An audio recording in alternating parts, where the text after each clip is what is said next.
Welcome to this Zentangle Quickie. My name is Heather Hartwick Gladden.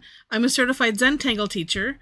And today we're going to take a look at the Tangle Peaks border from CZT Suzanne McNeill.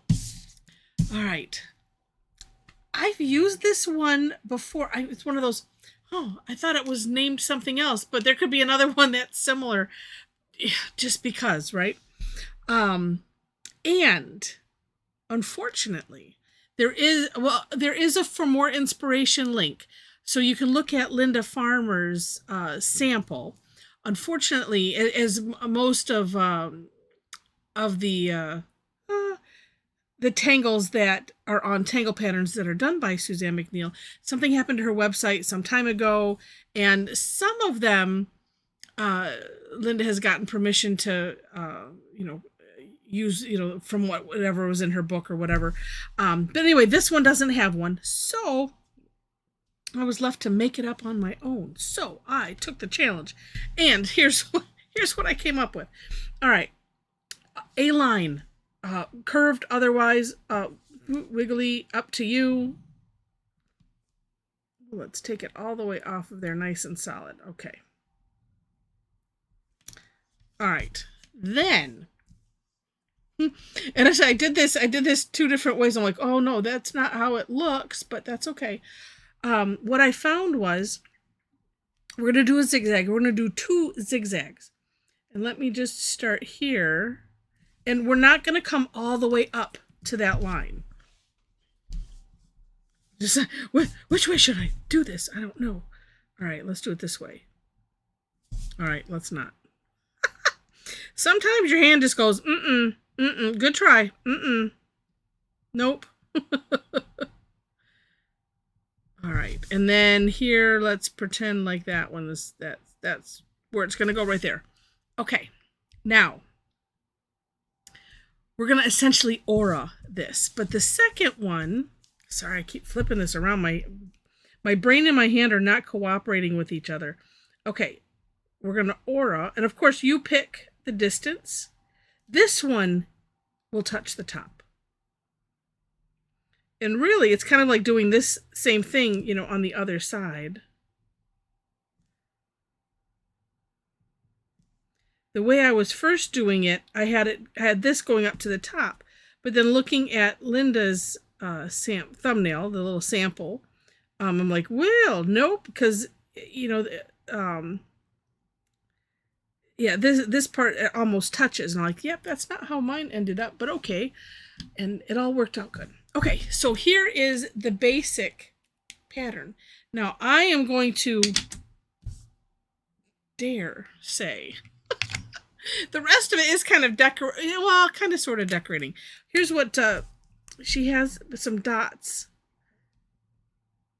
A big dot in the one side, and then the rest is filled in. I'm going to do something a little bit different, I think, because I want to. And that is, and then I can always fill it in if I don't like it. I kind of like the idea of putting lines in just real close, real light. And of course you can do it. This is where I say this is the decorating phase, right? Because you can do whatever you want. I think it looks neat having a nice big orb in the bottom. Oh no, that's right. My first thought on how she on this top part was, again, that this was up to the top and then this was aura'd. That's where it didn't just didn't look right as I was doing it, because then it kind of comes like here, it kind of comes down to here. So then the aura'd part didn't come to a point also. So that's why we're doing the 2 zigzags. But like this, I think you could do anything that's kind of filling in, completely up to you, whether you fill it in solid or like this. And I just kind of like this. I like it in a lot of different things.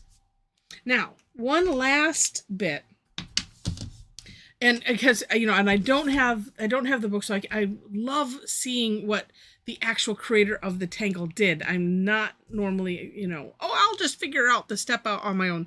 That is not normally me, but I really like this one, and I wanted to share it. On Linda's step out, she has a thicker line down here. So what I'm going to do is take my graphic one. And she mentions the graphic one because she filled all of hers in. But this bottom line was a little thicker. Well, actually, it was a lot thicker. But I'm just going to do one swipe. And of course, you try to, and it's like, okay, let's just get it without messing it up. Although in this case, without having this be solid, well, no, I guess it kind of looks all right. I was thinking I could put a swipe up on the top, but maybe not. I think I might just leave it like that.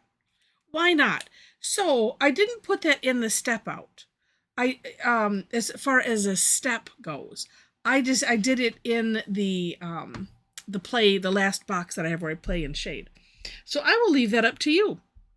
Although I'm tempted to put it up on the top, but let's try just doing something different.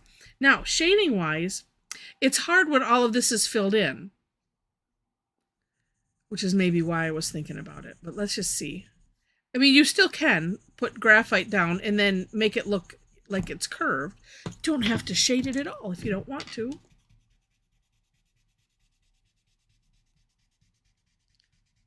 And let's see, yeah, on my version of the step outs, I kind of just got the little tips, of it.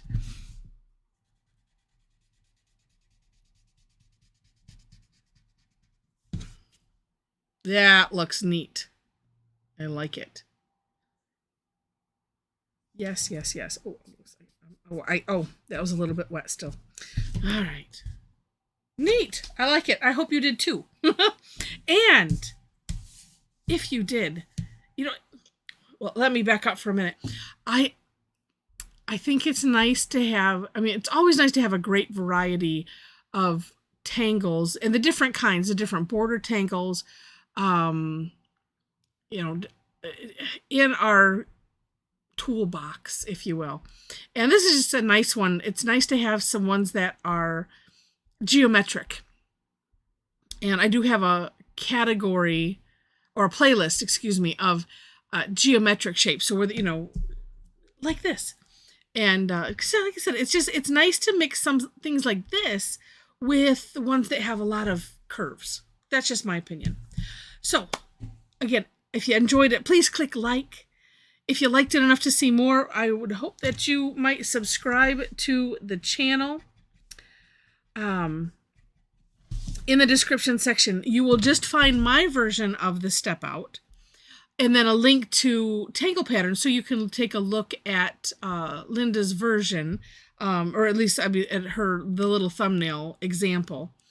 And then who knows, maybe if she gets to posting something, that way you have the link too. All right. And below those, you will find my link tree. So if you are interested in connecting, that would be great. All of my social media, website, where you can follow my blog, and things are on there.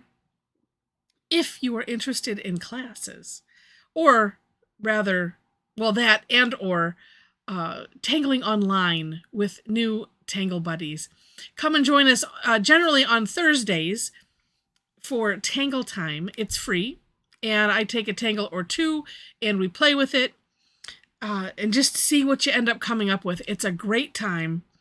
A lot of beautiful art is created. So much fun. And then I have other ones as well.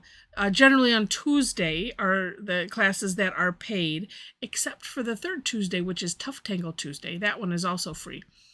And the reason I said classes and sessions and tangling, sometimes I don't know that I want to call our Tangle Time, class, but it is kind of. We just have so much fun. It doesn't feel like class.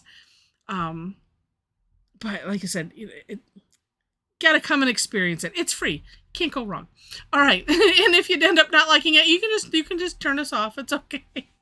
We do a lot of laughing and a lot of goofing around, and it's just such a joy. All right. So come and join us there. I mentioned stuff in that link tree. Also are ways to places to follow me for classes. So if you really like them, then follow me there. What's nice about that is that it shows it in your time zone, and then you can register, get reminders, stuff like that. Yeah, and any questions, I do my best to try to check and answer the comments below. So feel free. And sometimes I'll get behind, but then I get caught up every so often, and then I try not to get behind, but because it's just so much fun. All right, I think that's. Oh, you know what? No, that's not it. I have one important thing I want to highlight, and that is if you would like to extend your tangling with new Tangle friends into a community, we have an amazing community on Facebook. It's the Tangle Addicts community. It's a private page, and there are 4 questions you have to answer in order to gain entry. But the link is there, so click it, answer the questions, and join us. We have a lot of fun.